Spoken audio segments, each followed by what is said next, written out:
Hey everyone, welcome back to Just Riffing. I'm Eric Walpole, and today we're going to talk about bending. So let's take a quick example. I'm at the 7th fret of the E string, the bottom E string, and I'm going to try to bend up with my 3rd finger. So to do that, you want to apply the same pressure that you would normally apply just to play the note. But you're going to have the other 2 fingers behind it for support. So you can have the middle finger on the 6th fret and the 1st finger on the 5th fret.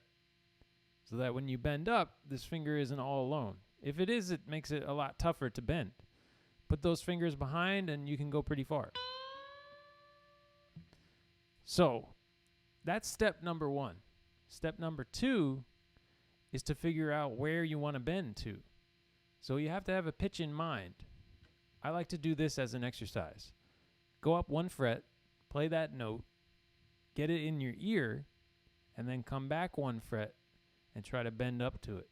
So as an example, if we're bending on the 7th fret, come up to the 8th fret, hit that note, get that pitch in your ear, and then come back to the 7th fret and bend up.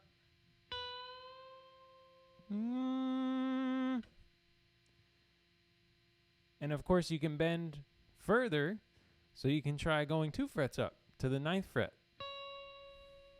Listening to that pitch. Then coming back to the 7th fret. And bending up to that note. You won't see much more than 3 frets usually.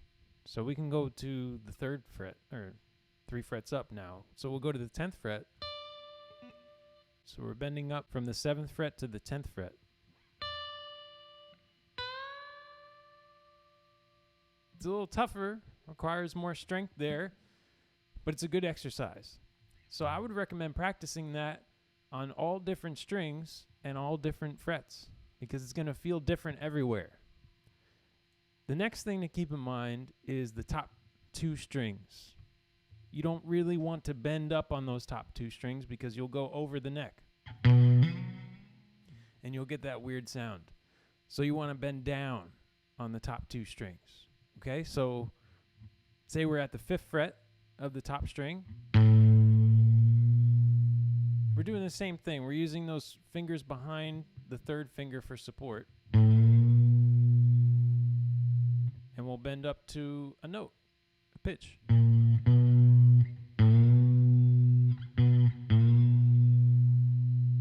There we go. That was a 2 fret bend. You can do the same thing on the A string in all different places.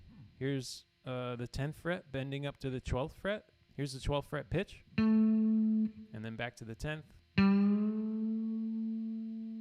You can bend up a little bit on the A string, but you don't want to go too far.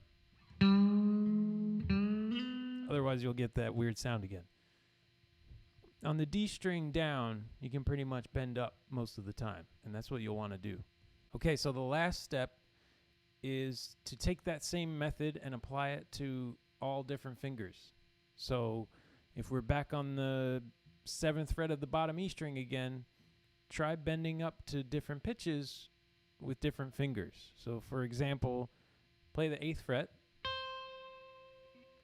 and then go back to the 7th fret and bend up with the middle finger instead of the 3rd finger like we've been doing. And then bend up with the 1st finger. And bend up with the pinky too. And then do the same thing for a 2-fret bend.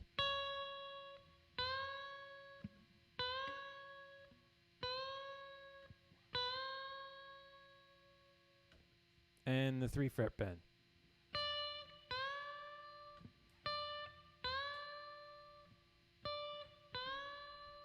It's going to be hard over here with the first finger.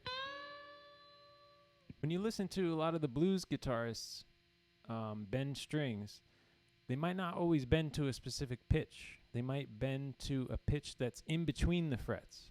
So as an example, if I'm at the 5th fret here on the G string, I might not necessarily bend up to the 6th fret pitch, right? I might not necessarily go... I might go, which is a little bit in between the 5th and the 6th fret, if you can hear it. Here's the 5th fret, here's the 6th fret, and here's the bend. So it's kind of a way to add a bit of personality to the music, especially in blues.